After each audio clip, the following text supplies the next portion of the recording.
Good afternoon, everybody. Chag Sameach, happy Lag BaOmer, or as they say in Australia, Lag Sameach. Thank you, everyone, for joining me every night for my YouTube check-ins. I haven't shared any YouTube check-ins for a few days. It was the weekend, and then also last night we had a very meaningful Zoom concert. Thank you, everyone, for joining us for that too. But many of you may not have noticed that last Thursday night, my last official check-in, I had 4 or 5 minutes of a Dvar Torah, and the remaining 7 minutes were of bloopers. And I want to thank my kids, Frida especially, who helped put it together, and also Adina, who helped film me throughout the last 6-7 weeks of doing this. So please, if you didn't have a chance, go back and watch them. They're relatively funny. They weren't so funny when I was making them, but they're funny now. A very brief message for you today on this very sunny, shiny, celebratory day. Lag BaOmer, 33rd day of the Omer, a day in which the disciples of Rabbi Akiva stopped dying.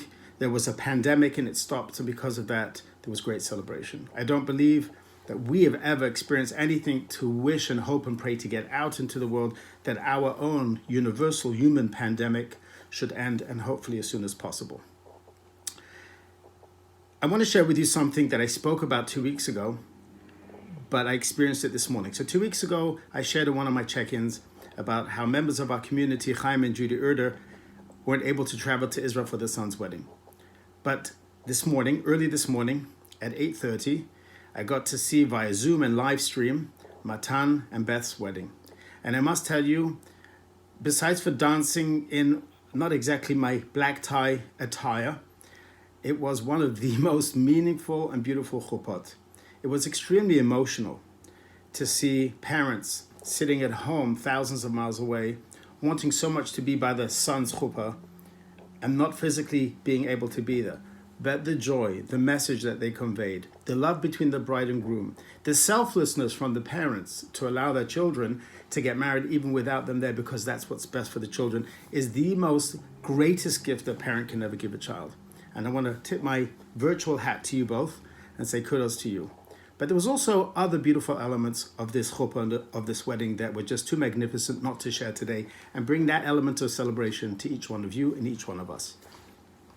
Number one, many of us get invited to various weddings, events. Sometimes we say, oh, great, I can't wait to share this experience. Sometimes you say, oh boy, how much is this going to cost me? Sometimes you say, oh, my one night a week that I had off, and now I've got to schlep all the way out to Long Island, 4 hours in traffic, through the Verrazano, just to be able to dance and eat some smorgasbord.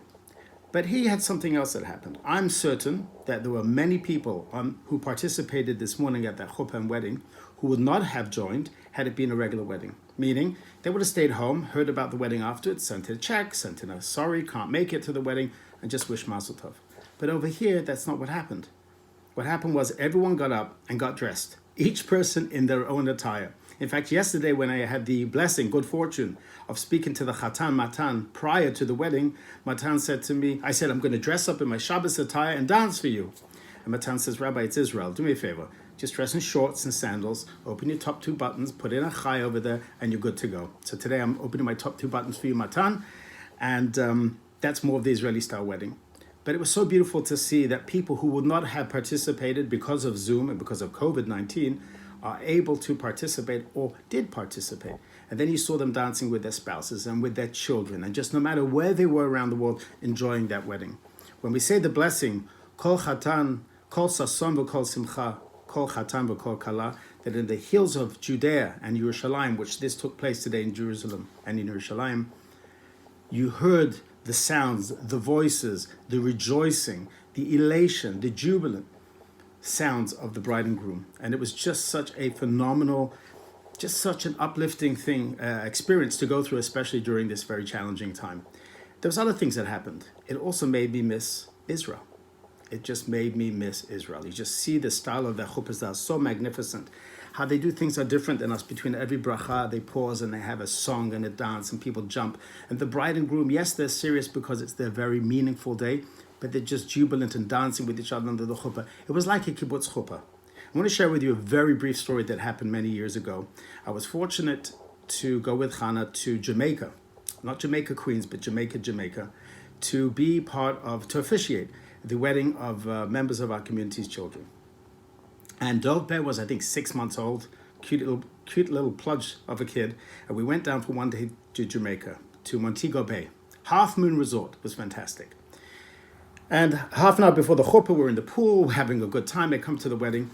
Now, the bride and groom scheduled it that it should be exactly to when the sun sets. And there's no rain. It's just a beautiful day. They've planned this for over a year. And they walk down on this magnificent backdrop of the sea, the ocean, and the people sitting on the sand waiting for them, and the music starts. And I kid you not, as they start walking down, this black cloud just starts following and then suddenly opens up. First it starts trickling, and there was no rain all day. It's one cloud, one major cloud, like the British muzzle they had, blame me. And the rain started coming down, and I mean coming down. We had no choice, we all ran inside. Can you imagine the anguish? Can you imagine the hurt? Can you imagine the feeling that the bride and groom? And then I said to myself, one second, we all flew down, a couple of hundred people, for this special celebration. The bride's family from Israel. We're going to do it kibbutz style.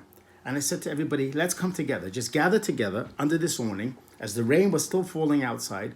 And we're going to do this kibbutz style. We're going to not sit formally in rows and proper chairs and on the sand and the backdrop. We're just going to sit and hover around each other, make a circle of love, and just enjoy a chuppah. I've got to tell you, this was one of, if not the most meaningful and joyful chuppahs I've ever experienced. Why?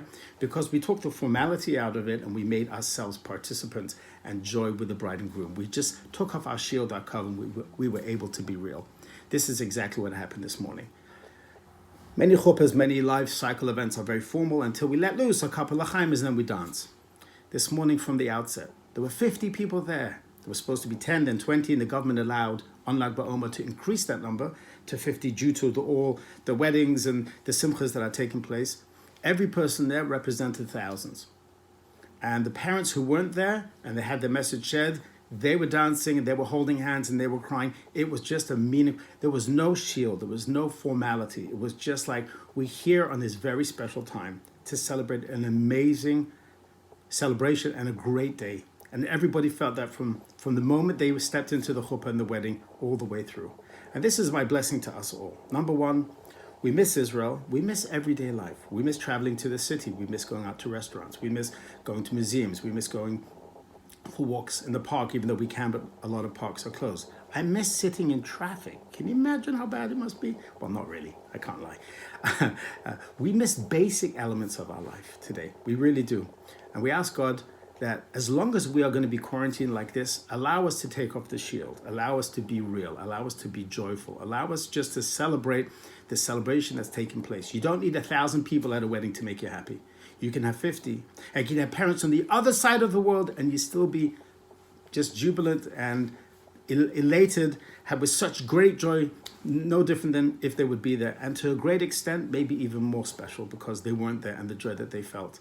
Although I'm sure they'll give everything in the world to have been there. And so to my dear friends, when we're in quarantine, take off the shield, let us become real, let us enjoy everything for every moment, and let us think of those things that we miss, the things that we really deserve, the things that we really used to have but we took for granted, like just going to a restaurant, going to a movie, taking walks, going to a meeting, having a class live, seeing somebody, giving them a hug. We just want life to revert back to itself. But as long as it's not there yet, let's create that special moments that we can, because we won't have a chance later, to create those moments now. Create life now. Create joy now within our confined capacity that we have. I just want to wish you all a beautiful day, a great day of great celebration. I'm recording this now because I feel just such joy from the bride and groom's wedding that it's still just around 12 o'clock in the afternoon. I'll be posting this later tonight, but we do have today a class at 1 o'clock. And then we also have a 5 o'clock special Lag BaOmer virtual parade, or as Kobe calls it, the greatest parade ever, where Jews, and especially kids all around the world, will be parading like the Rebbe wanted us to do on Lag BaOmer, showing off how proud we are as Jews no matter where we find ourselves.